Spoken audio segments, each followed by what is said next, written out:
আসসালামু আলাইকুম। এবিসি আন্তর্জাতিক খবরে আপনাকে স্বাগতম। শুরুতেই সংবাদ শিরোনাম, এরপরেই বিস্তারিত। জানিয়ে দিব এই মুহূর্তে পাওয়া সর্বশেষ আন্তর্জাতিক সংবাদ। শুরুতেই শিরোনাম। যেভাবে নিপীড়িত দেশগুলোর অনুপ্রেরণা হয়ে উঠেছিল কাশেম সোলাইমানি। পরেই জানাবো সিরিয়ার সরকার গঠনে ৫০ জন অসিরীয়, দেশটি কি খণ্ড বিখণ্ড হতে যাচ্ছে এ নিয়ে জানিয়ে দিব বিস্তারিত প্রতিবেদন। পরেই থাকবে গাজায় ২৪ ঘন্টায় আরও ৩৪ বিমান হামলা। এদিকে ৩,০০০ সন্ত্রাসীকে হত্যার দাবি তুরস্কের। সর্বশেষ জানাবো রাশিয়ায় বাশার আল আসাদকে হত্যা চেষ্টা। এতক্ষণ শুনছিলেন সংবাদ শিরোনাম, এবারে বিস্তারিত। তবে তার আগে প্রতিদিনের আপডেট আন্তর্জাতিক সংবাদ সবার আগে পেতে ভিডিওটিতে একটি লাইক দিয়ে চ্যানেলটি সাবস্ক্রাইব করার অনুরোধ রইল। যেভাবে নিপীড়িত দেশগুলোর অনুপ্রেরণা হয়ে উঠেছিল কাশেম সোলাইমানি, ড্রোন হামলায় নিহত হন ইরানের ইসলামী বিপ্লবী রক্ষী বাহিনী আইআরজিসি প্রধান লেফটেন্যান্ট জেনারেল কাশেম সোলাইমানি ও ইরাকের পপুলার মোবিলাইজেশন ইউনিটের second in commander Abu Mahdi al Muhandis. ২০২০ সালের ৩ জানুয়ারি বাগদাদ আন্তর্জাতিক বিমানবন্দরের কাছে তৎকালীন মার্কিন প্রেসিডেন্ট ডোনাল্ড ট্রাম্পের নির্দেশে বেশ কয়েকজন সঙ্গী সহ তারা নিহত হন। মারা যাওয়ার আগে দক্ষ সমর কৌশল ও মানবিক গুণাবলীর মধ্য দিয়ে নিপীড়িত দেশগুলোর অনুপ্রেরণা হয়ে উঠেছিল কাশেম সোলাইমানি। মধ্যপ্রাচ্যে, বিশেষ করে ইরাক ও সিরিয়ায় আইএসআইএল তাকফিরি সন্ত্রাসী গোষ্ঠীর বিরুদ্ধে লড়াইয়ে তাদের গুরুত্বপূর্ণ ভূমিকার কারণে উভয় কমান্ডারই মধ্যপ্রাচ্য জুড়ে অত্যন্ত সম্মানিত ছিলেন। এ কারণে ৩ জানুয়ারিকে আন্তর্জাতিক প্রতিরোধ দিবস হিসাবে ঘোষণা করেছে ইরান। আজ শুক্রবার ৩ জানুয়ারি ইসলামী বিপ্লবী গার্ড কর্পসের কুদস বাহিনীর কমান্ডার হাস কাশেম হত্যার ৫ম বার্ষিকী। আন্তর্জাতিক সন্ত্রাসবাদদের বিরুদ্ধে লড়াইয়ের নেতৃত্ব দানকারী ব্যক্তির উপর সন্ত্রাসী হামলা ছিল সশস্ত্র বিরোধীদের ডাবল স্ট্যান্ডের একটি বড় উদাহরণ। সিরিয়ার সরকার গঠনে ৫০ জন অসিরীয়, দেশটি কি খণ্ড বিখণ্ড হতে যাচ্ছে? একটি ইহুদিবাদী মিডিয়া স্বীকার করেছে যে ইসরায়েলি সরকার পশ্চিম এশিয়ায় তুরস্কের সম্প্রসারণবাদী নীতি রোধ করতে চায় এবং সিরিয়াকে কয়েকটি অঞ্চলে বিভক্ত করে ওই অঞ্চলে তাদের স্বার্থ হাসিল করতে চায়। ইহুদিবাদী সংবাদপত্র ইয়াদিয়ত আহরনদ জানিয়েছে যে বাশার আল আসাদ সরকারকে উৎখাত করার পর নতুন সিরিয়ায় যে কৃত্রিম শান্তির সৃষ্টি হয়েছিল তা খুবই উদ্বেগজনক। বেশিরভাগ বিশ্লেষক মনে করেন যে সিরিয়া খুব শীঘ্রই সন্ত্রাসীদের অভয়ারণ্যে পরিণত হবে।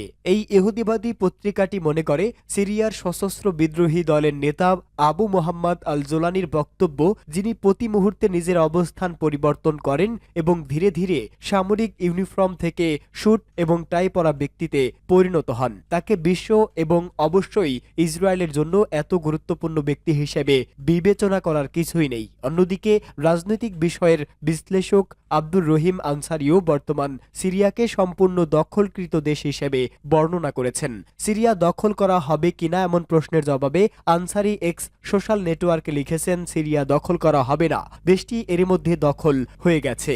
দেশটির সরকারের আধিপত্য বিস্তারকারী বিদ্রোহীদের নেতা সিরিয়ান বলে জানান তিনি। এই বিশ্লেষক আরও বলেন, এদেশের নতুন সরকারের ৫০ জনের বেশি অসিরীয় নিয়োগ পেয়েছে, যাদের মধ্যে কেউ কেউ আরবিও জানে না। এ ধরনের ব্যবস্থা স্থায়ী হবে না। পশ্চিম এশীয় ইস্যুতে আরেক বিশেষজ্ঞ হোসাইন হাজিও মনে করেন যে সিরিয়ার পরিস্থিতি খুবই নাজুক এবং সিরিয়ার বর্তমান সংকট এমন যে একটি অনেক রাজনৈতিকবিদের পর্যন্ত বিভ্রান্ত করছে। তার মতে ৪০টির বেশি গোষ্ঠী, যাদের সকলেরই রাজনৈতিক মিলিশিয়া বা সশস্ত্র গোষ্ঠী রয়েছে, তারা সিরিয়ায় সরকার গঠনে অংশ নিতে চাইছে এবং এই প্রবণতা আগের চেয়েও দ্বিগুণ বেড়েছে।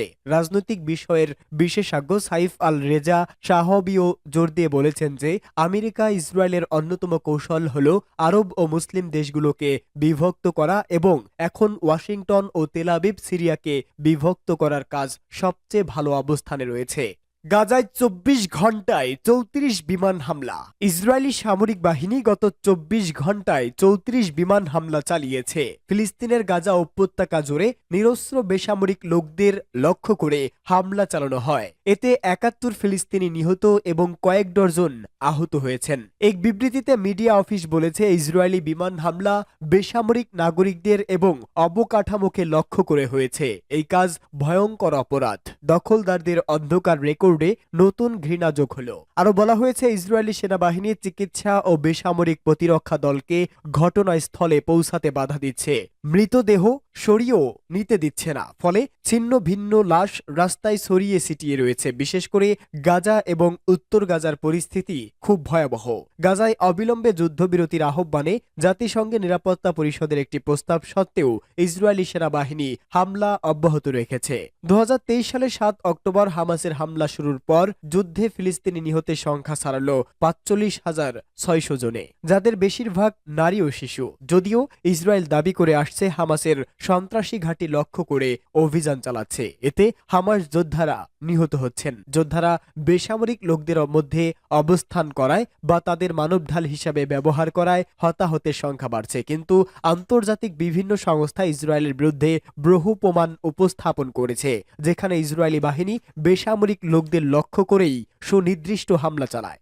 3,000 সন্ত্রাসীকে হত্যার দাবি তুরস্কের। 2024 সালে তুরস্ক 3,070 জন সন্ত্রাসীকে হত্যা করেছে। দেশটির প্রতিরক্ষা মন্ত্রণালয়ের মুখপাত্র জ্যাকি আকতুর্কো এই তথ্য জানিয়েছে খবর আনাদুলু এজেন্সির। জ্যাকি আকতুর্কো জানান, নিহতদের মধ্যে সিরিয়ার উত্তরাঞ্চলে ছিলেন 1,579 সন্ত্রাসী এবং ইরানের উত্তরাঞ্চলে 1,491 জন। সিরিয়া ও ইরাকের সন্ত্রাসী গোষ্ঠীর বিরুদ্ধে তুরস্কের সামরিক বাহিনীর যে চলমান প্রচেষ্টা, এসব হতাহত তারই প্রতিফলন বলে উল্লেখ করেছেন তিনি। সংবাদ সম্মেলনে তুরস্কের প্রতিরক্ষা মন্ত্রণালয়ের মুখপাত্র বলেন, 2024 সালের 1 জানুয়ারি থেকে মোট 3,070 জন সন্ত্রাসীকে নিষ্ক্রিয় করা হয়েছে। এছাড়া তুরস্কের কর্তৃপক্ষের কাছে গত 24 সালে 107 জন সন্ত্রাসী আত্মসমর্পণ করেছে বলে জানান আকতুর্কো। ইরাক ও সিরিয়ার অভিযানের সময় সন্ত্রাসীদের অনেক আস্তানা, অস্ত্রভান্ডার, গোলাবারুদ এবং অন্যান্য বস্তু খুঁজে পাওয়া গেছে বলেও তুরস্কের প্রতিরক্ষা মন্ত্রণালয়ের পক্ষ থেকে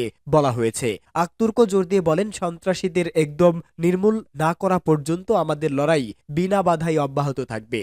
রাশিয়ায় বাশার আল আসাদকে হত্যার চেষ্টা।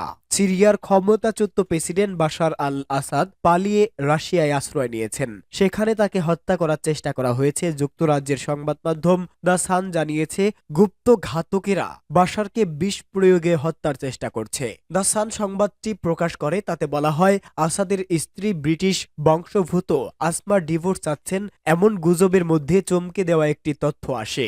রাশিয়ার সাবেক এক শীর্ষ গুপ্তচর পরিচালিত অনলাইন অ্যাকাউন্ট জেনারেল SVR দাবি করেন। তারা প্রত্যক্ষদর্শীদের বরাতে জানায়, বাশার আল আসাদ গত রোববার অসুস্থ হয়ে পড়েছিলেন। 69 বয়সী আসাদ মস্কো কর্তৃপক্ষের কাছে জরুরি চিকিৎসা সহায়তা চান। তারপর প্রায় সঙ্গে সঙ্গেই ব্যাপক কাশতে থাকেন। এ সময় তার দম বন্ধ হয়ে যাওয়ার উপক্রম হয়েছিল। সূত্রটি বলছে, আসাদকে তার অ্যাপার্টমেন্টে চিকিৎসা দেওয়া হয়েছে বলে জানা গেছে। সোমবার তার অবস্থা স্থিতিশীল হয়েছে বলে ধারণা করা হচ্ছে। পরীক্ষায় তার দেহে বিষের উপস্থিতি পাওয়া গেছে, ফলে হত্যার চেষ্টা করা হয়েছে বলে বিশ্বাস করা যথেষ্ট কারণ বিদ্যমান।